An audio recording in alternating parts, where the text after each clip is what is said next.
Kumusta? Ba't nakahiga? May ano po, may trangkaso. Ay. Mahawa po kayo. Bakit? May trangkaso po. Ay, may trangkaso kayo? Hindi, okay lang. Saka inuubo. Ah, Pasok po kayo. okay lang, okay lang. Ba't naman natrangkaso? Anong nangyari? Sa panahon po siguro, Daddy Frankie. As, oh, sa panahon. Halata nga po sa boses nyo. Na po. May gamot naman na. Meron na po. Oh, very good. Okay. Kaya pala, nakahiga kayo, no? Ay, upo mo muna kayo, Daddy Frankie. Diyan na lang po tayo sa labas. Ah, sige po, Nay. Salamat po. Hawa. Oo. Kayo, mainit po dito sa loob. Ah, thank you po. Yan, kaya. Dito na lang po ako kasi. Ah, dyan ka lang? Sige po, Hawa Nay. po kayo. Ayan. Pasensya na, Nay, ha? Kung naabala namin yung pagpapahinga ninyo. Okay lang. Kaya po kami nakabalik kasi. Ito, may grocery po. Pinadala ng ano, ng sponsor natin. Sige, patong dito. Napanood kasi nila, Nay, yung anak nyo, yung kwento ng buhay ninyo. So, naawa sila. Kaya sabi sa akin ni Miss LA, nagpadala siya ng 5,000 para sa inyo at sabi niya, ibili ko daw ng grocery para sa inyo. Siya nga po pala, kumusta si Grace? Nasaan po siya? Andun po siya sa sa Nyugan, namumulot ng mga tira-tirang nyug. Sayang daw po kasi. Ah, yung pangkupra. Ano yun, Nay? Pagka yung mga napupulot na kopra, tapos pag kinopra nyo, sa inyo na yon. Oo, sa amin na yun. Sa inyo na. Wala na silang ano kasi mga tira-tira na lang man yung Ay, pwede rin after ng kopra, pwede na rin pala na magpulot. Eh di mas maganda yung magpulot-pulot na lang, at least sarili mo. May, konti lang rin po. Hindi Ah, konti madami. lang. Tiyaga-tiyaga lang. Tiyaga ka lang mamulot. Okay. Parang pumayat si nanay, hindi naman. Pumayat po talaga. Pumayat kayo. Dahil sa ubo, grabing ubo. Sige na, ilaban lang, no? Mga anong oras po darating kaya si ano? Maya-maya, andyan na yun. Oo. Kanina pa kasi yun.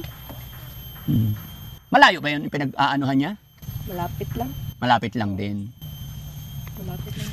Okay. Na kwento ni Grace, Nay, may mga pamangkin pa pala kayong kasama dyan. Oo, meron dalawa. Andyan na pala siya, oh. Ay, ayan. Andyan na.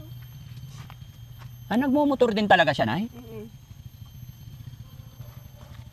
Ay, may madala siyang ano. May dala siyang durian. Pinulot niya rin yan. Oh. Ala, ang galing. Oh, kumusta ka? Dali ko po ako bukit. Oh. Ay, ang galing. Tinatakpan mo lang yung ilong niya? Opo. Para mamatay? Opo. Hindi, nakita ko eh. Wala po kasi pang ano. Tinakpan niya yung ilong namatay. Wala po kasi starter. Wala po susian. Ang galing naman. Gusto mo i-try? Ha? Gusto mo i-try? Hindi, may motor ako. Sawang-sawa na ako sa motor. Nagugulat lang ako sa ano. Kasi yung wala nang susi. Wala rin. Kaya dito sa ilong. Oo. Diyan na i-off. Ah, diyan na. Tatakpan na. Tatakpan na. Yung carb niya. Jessie, halika. Hindi, ngayon, dito ko talaga nakikita yung mga Pilipino madiskarte eh. Gusto mo i-try? Ah, sige, paandarin mo nga. Tapos paano patayin? Oh, sakay ka muna. Hindi. Siya magpatay. Sakay ka. Oh, gasolina. Oh, tapos papatayin. Dito, takpan. Yung sa carb niya. Takpan ng ilong. Sa carb niya. Ha? Sa carb. Ah, hindi ba niya ilong? Ha? Hindi ilong? Parang ilong na rin niya. Parang ilong na. Ito, hanapin mo sana ilong niya. Nakikita naman. Buti na pasyal kayo, Daddy Frankie. Ha? Buti na pasyal kayo. Hindi, napasyal kami kasi ano, may nagpaabot sa inyo ng grocery. Maraming salamat. Di ba? Saan ka galing? Doon po sa bukid, tumitingin po ng ano, mga nyugan. Oh. Tapos may nakita po akong durian. Oh, ang galing mo, ang dami. Baka gusto niyo pong kumain, bubuksan ko po. Hinog na yan? Yung iba, hilaw pa po ito. Parang hilaw pa po ito eh. Hilaw pa yan. Kuha ko na lang po. Kabisado mo na rin, no? Halimbawa, anong ginagawa mo dyan sa mga, yung prutas na yan? Yung iba, pag marami, binibenta ko. Oo. Ang itong nyug naman, pwede na tong pang ano, pang gata-gata dito sa bahay. Hmm. Yung marami- Sabi ng nanay mo kanina, namumulot-mulot ka rin ng niyog para gawin nyo rin kopra. Opo. Pero ngayon maliit lang po kasi pang bahay na lang. po. Pangbahay na lang. Ito naman po. Pero pag marami naman po, Pwede pang kopra. Pwede naman po. Oh, parang hindi ka tumitigil ah. Wala na po kasi yung ibang mag ano dito na eh. Parang ako na po yung ano, gumagawa lahat At dito. saka nakita ko sanay na sanay ka. Kanino motor ito? Amin po. Sa inyo. Opo. Kaya lang kawawa, hindi mo inaalagaan yung motor. Hindi na po, wala pong pera. Ha? Wala pong pera pang Sino bumili nito? Ako po. Ay, ikaw. Buti na Ano po ito, ng second hand po. binili mo second hand. Second hand lang po. Tapos ikaw din ang nagdadrive. Ako rin po. Kaya pala sanay na sanay ka, parang... Wala na po kasi ibang magdadrive dito eh. Ako lang. Kaya Tapos lagi, pag pupunta ka ng malayo, ito talaga ginagamit ko. Yung may bukag. Ito. Anong tawag dito? Bukag. Bukag. Opo, bukag. Nilalagyan ng mga... Sa amin, habal-habal. Ah. Oo. Di ba? Pero nakikita ko nga dito sa Kabisayaan, puro ganito. Pang ginagamit ng punta ng bukid, baba. Kasi ito lang yung sinasakyan dito eh. Ito yung service ninyo dito. Ito lang. Walang ano dito? Walang jeep, ganon? May jeep pero sa town lang po kasi yun eh. Sa? Sa town. Sa taon? Bayan. Sa bayan. Okay, pero dito sa barangay ninyo wala. Ito talaga. Paano pag wala ka niyan? Wala. Maglalakad-lakad lang. Oh? Pero ano eh, hirap lakad-lakad, layo. Kaya Okay. ginagamit na lang ito. Tapos yung nanay mo may sakit daw. May sakit. Bakit? Parang sa siguro sa panahon, biglang uminit kasi, parang El Nino. Trangkaso siya. Opo. Okay. So ito, may dala kaming grocery. No? Baka gusto niyo pong kumain ito, bubuksan ko po. Matamis? Hindi ko pa po ano eh. Jessie, gusto mo? Bago lang po. Tara dito tayo, mainit yan. Parang pagod na pagod ka. So try ko natin. Sige. Saglit lang po ko. Dito tayo. Yun. Ganyan po talaga, nasira. Ganyan lang. Sige. Okay na yun.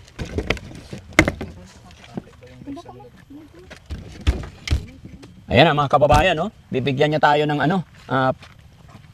Paborito ni Kuya Jesse to eh. Bukol-bukol na. Yung iba na, ano na, hulog.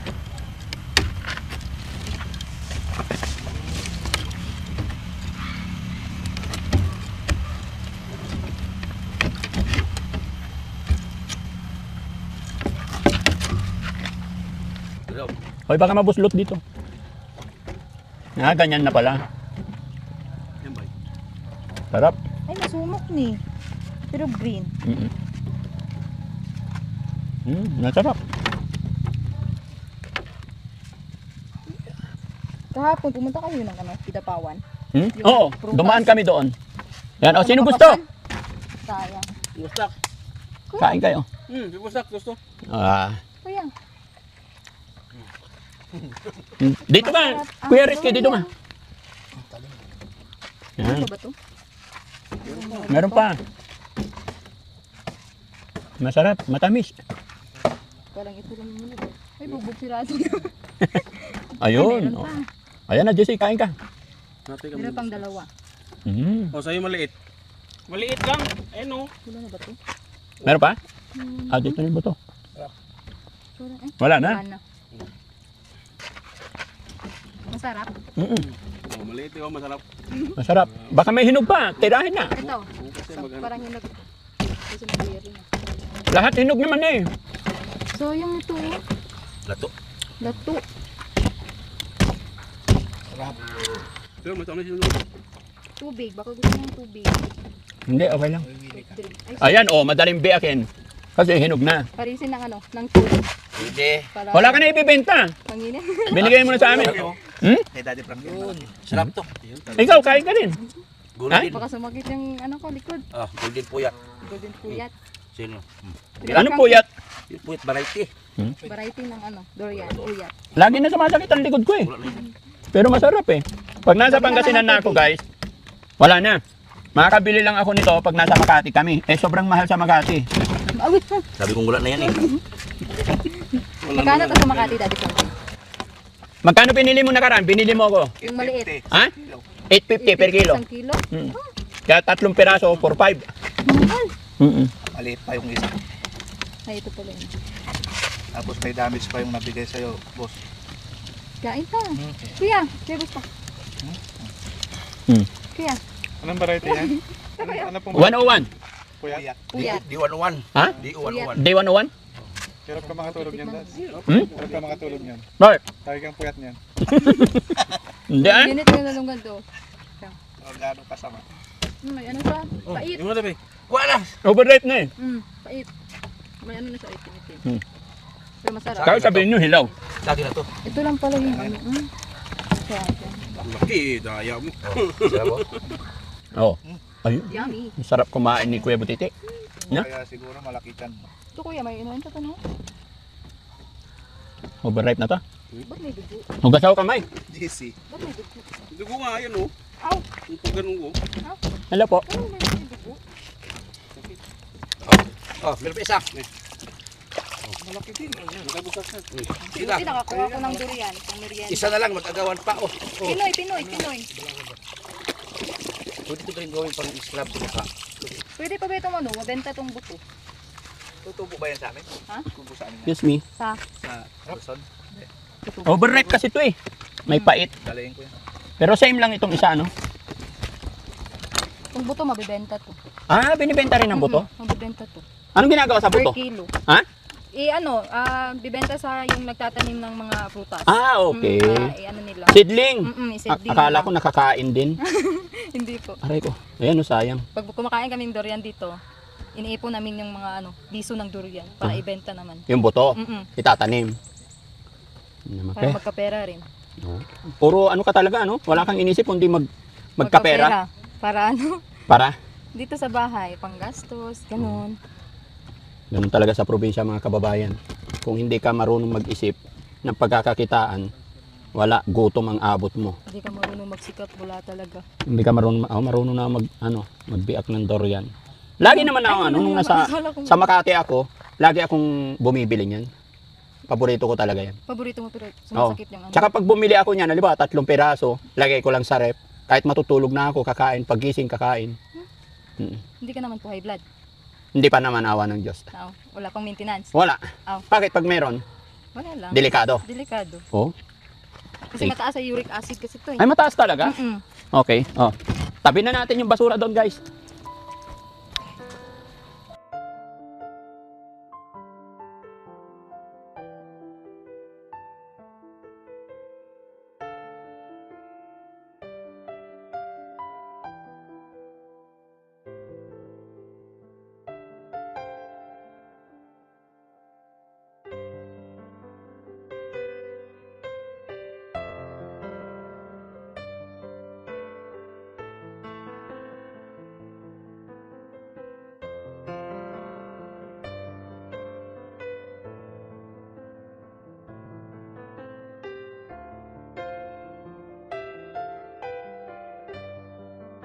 Hindi na. Malayo, tapos nyug lang. Meron din naman doon. Medyo mahal nga lang.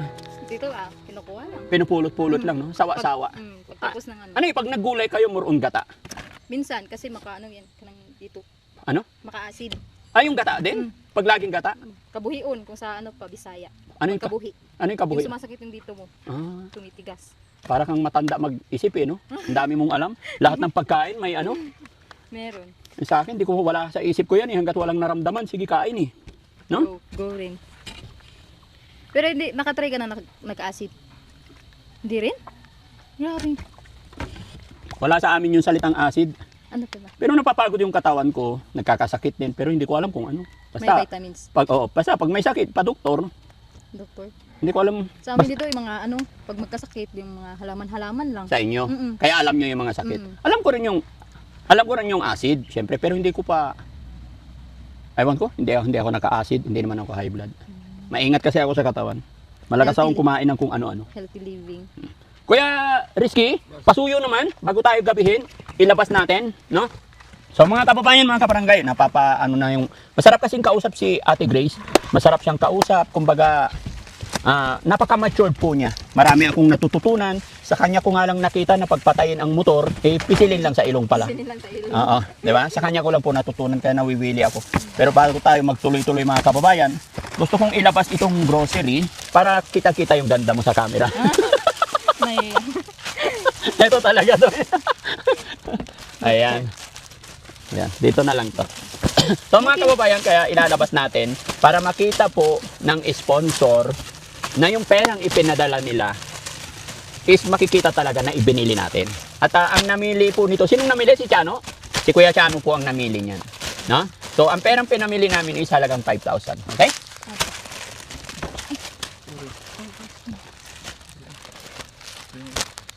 Ay, hindi sila marunong mag-ayos. Ay, hindi marunong mag-ayos na. Kung kailan dumami. Ayun, tinapa dito na. baka Yan. nahirapan po sila sa mesa. Nahirapan sila sa lamesa. Kami lang po na ganun ito ay nagpantay. Oh, Ganda ng mesa nyo. unique. Gamit ang ano, mga palwa. Nagkatumba. Ayan na, si nanay, nakahiga na. Sama talaga pakiramdam ng nanay. Ano na siguro ngayon, 1 week. 1 week na siyang may trangkaso. Yung una, galing kami ng kanto na pa-check up. Oh. Tapos bumili ako ng gamot sa Magpet. Chano, ikaw talaga namili to? Bakit may pads pa? Alam na alam eh. Hindi naman ito yung gamit niya eh. Kayo talaga. Alam na alam eh. Okay lang ba yan, ate? Okay lang. Ka-size mo yan? Walang size? Wala po. Walang size pala. Wala po. Okay. Talaga itong mga kasama ko talaga. Alam na alam ninyong dalaga si Ate Grace. Talaga concern na concern kayo, pati Pat. Ikaw talaga, Sam? Ikaw talaga napag-isip nito, Sam? Kuya Jesse. Ito, Grace, sabon. Hindi na namin buksan para hindi mangamoy sabon yung mga pagkain. Kapag laban ako niyan. Oo, okay. Thank you. Ayan. Okay. So, Grace, ulitin ko ang grocery na to at siya yun galing po kay Miss LA, no? Kaya kami binalikan ka namin kasi yun, napanood nila yung pagsisikap mo. Masyado silang proud sa'yo. Natuwa sila sa sipag mo. Sabi nga nila bilang anak, Opo. napakabait mo, nagpupursige. Yun, kaya ito yung naging rason. Kaya sana hindi ka magbago. Hindi po. And then, shout out ko rin si, si Beautiful Purisa Joy Peñas. Eto, ma'am, yung tanong mo sa akin, tatanungin ko rin sa kanya. Kasi may tanong si Beautiful Purisa Joy Peñas, nasa USA siya. Sabi niya, ang bait-bait niyang bata. Hindi siya makapaniwala na umakyat ka sa buko. Pero may tinatanong siya sa akin. Sabi ko, hindi, kasi maganda naman siya eh. Pwede ko ba itanong? Sabi kasi ni Beautiful Purisa Joy Peñas, wag na iparinig. Sabi niya, boyes ka daw ba? Hindi na po. Hindi. Hindi na po. Di ba? Yun lang. So, itanungin, sagutin mo. Hindi po. Hindi. Kasi yung boyish po. Minsan sumusuot po ako ng mga mga maluwag na damit. Mm. Pero pupuntahan po na mga besides naman po. Normal naman. Normal. Okay. Sinsya ka na. Tanong lang ng Okay ating... lang po. Okay lang po. Okay. So, sana nakatulong. Opo. Sana, yun, loobin ng Panginoon na makabalik-balik pa kami. Opo. Okay? So, ano masasabi mo kay sa ating sponsor, kay Miss LA? Miss LA, maraming salamat po sa sponsor at salamat po sa binigay po ninyo sa amin. Malaking tulong na po to sa amin. Maraming salamat po. At sa iyo, Daddy Frankie, maraming salamat po. Matanong ko pala, naalala ko kasi nagkwento ka sa akin na may pamangkin kang dalawa Opo. na nandyan. Meron. Bakit nandyan sa iyo? Since yung lalaki, 1 years old, andito na po talaga sa amin. Kinuha ni mama. Binigay rin sa mama niya. Kasi yung mga 1 years old, Pamangkin mo yung dalawa na yun? Opo, anak ng kuya ko. Anak ng kuya mo. Bakit nasa inyo? Iniwan po kasi ng mama niya dito kasi nag-abroad. Yung hipag mo. Opo, nag-abroad po siya. Tapos, bumalik siya dito. Wala na po sila ng kuya ko. Naghiwalay na po sila. Nag-abroad siya, okay pa. Okay pa. Tapos nung nagbalik bayan, Nagbalik siya dito sa Pinas, nagkahiwalay na sila kasi yung babae may jowa na pala. doon. Hindi, taga dito rin. Ah. Taga Mindanao rin. Nagka-jowa rin siya tapos hindi na niya kinuha yung mga bata. Iniwan niya yung mga bata sa inyo. Mm-mm. Yung kuya, Hindi rin ibibigay ni mama. bakit? Kasi pag nandun kasi sa kanila, hindi makapag-aral. Kasi yung babae, tinanay nila kinuha, hindi nakapag-aral ng daycare. Kaya kinuha namin ulit para makapag-aral dito. Di ba, asan naman yung kapatid mo, yung tatay ng mga bata? Andun sa Kitapawan, nagtatrabaho ng construction. So siya ang nagsusupport sa dalawang bata. Hindi. Ay, bakit? Nagbibigay siya dito ng minsan nagbibigay siya ng 500, 1 week na yun. Pang pa nila, pang balon ng sa pang lunch nila. Hindi na kaya kasi yung kasi ngayon, mahal na yung mga bilihin. So hindi kaya yung 500. Kaya ako na lang minsan ang nagbibigay. Nagbibili ng Kaya ulam. pala ganun kakapursige. Hirap kasi pag maliit lang yung budget para sa mga bata. Akala ko dati, ang binubuhay mo, Mama ko yung lang. mama mo lang, May dalawang pamangkin. may dalawang pamangkin pa. Hanggang kailan? Kasi yung mama niya hindi na nagpapadala eh. Hindi ba dapat kausapin mo na magpadala rin para sa mga bata na lang? Sinabihan namin pero yung pumunta yung mga bata dun sa kabilang side, yung sa mama side niya, nagtumawag, sabi niya, hindi daw magpapadala dito kasi palagi daw humihingi yung mama ko. Sabi ng mama ko, sinat niya na hindi ako humihingi para lang sa amin, para sa mga bata. Hindi nga ako wala siyang gakupit o kwarta kay para sa iyahang mga luho o kanang pampalit tambal para lang yun sa mga bata jud. Mo to yung hinala nga abi nagkakuha mig kwarta. Pero wala, para sa mga bata lang jud. Pero karon wala gyud siya nagpadala. Pero talagang wala nang padala. Wala na. Pero dapat hindi na lang tayo mag-isip ng ganun kasi kung nandito naman na sila, kung ano yung kaya mong ibigay, di yun lang. At least nandito naman. No? Pero natanong ko lang kasi nakita ko yung bata nandyan. Tapos nag-connect doon sa sinabi mo sa akin nakaraan, which is hindi ko na pinansin yung nakaraan. No? Akala niyo po wala dito. Oo, hindi, akala ko lang pamangkin mo lang nandyan sa kapitbahay. Wala. Pero nakita ko nandyan, sinabi ng mama mo. So, Buti nga swerte ako ng pamangkin ko na lalaki kasi may utak rin. may? May utak. Matalim. Galing daycare hanggang ngayon may honor. Oh, okay. Kaya ikaw ang nagpupursige Mm. magpaaral. Kasi sayang naman eh, Napakabait mo. with honors. Napakabait mo sa kanila. Mm. Kung iba-ibang kapatid yan, oy kuya, kunin mo itong mga bata, ay mga anak mo. Magpursige ka, ginawa mo yan. Minsan sinasabihan ko lang siya na magpursige siya kasi may anak siya dito, huwag siyang laging inom dito, inom doon. Kasi yun ang vision niya. Sino panganay sa inyo? Ako talaga yung bunso. Ay, bunso ka nga Bunso pala. ako. O, sinasabi mo na Apo. sorry. No? Apa. Okay. So, ito, napag-usapan natin Apa. regarding sa pamangkin mo, nabanggit mo rin yung hipag mo. Baka may gusto kang sabihin sa kanya, mapapanood niya to. Wala na po. Kahit Bisaya. Wala na po. O, wala na. Chinat ko na po kasi. Kasi, na ano po ako sa kanya na nagalit. Nagalit ka? Marunong ka rin pala magalit. Opo. Kasi, sinabihan niya yung mama ko na gusto niyang mamatay yung mama ko para makuha yung mga bata. Kaya nagalit ako sa kanya. Bakit Hindi ko na naman? siyang i-post. Ba't gusto niyang mamatay? Para makuha daw niya yung mga bata. Ah. Sabi ko, huwag kang ganyan kasi siya yung bumuhay sa mga sa anak mo. Mm. Dapat huwag siyang ganyan. Ano eh, responsibilidad nila yung magpadala dito kasi yung anak nila dito. Mm-mm. Kaya ganun. Pero siguro, kung talagang magpupursiging kunin, di ba may karapatan siya kasi siya yung nanay. Meron naman po. Pero nakadepende na po yan sa bata kung saan sila sasama. Pero dito na yata lumaki yung mga bata. Dito na po talaga. Okay, sige. So, napaiba na naman tayo ng usapan, no? Pasensya ka na. So, yun, mga kababayan, mga kabarangay, no? Bago matapos ang video ito lamang po ang sadya namin, yung maihatid, yung grocery na pagmamahal ni Miss LA para sa pamilya ni Ate Grace. Kaya, salamat sa Panginoon, gaya na aking sinabi, dahil nakarating na naman kami dito na maayos at ligtas, bagamat medyo malayo, pero okay naman dahil napakasaya. At Grace,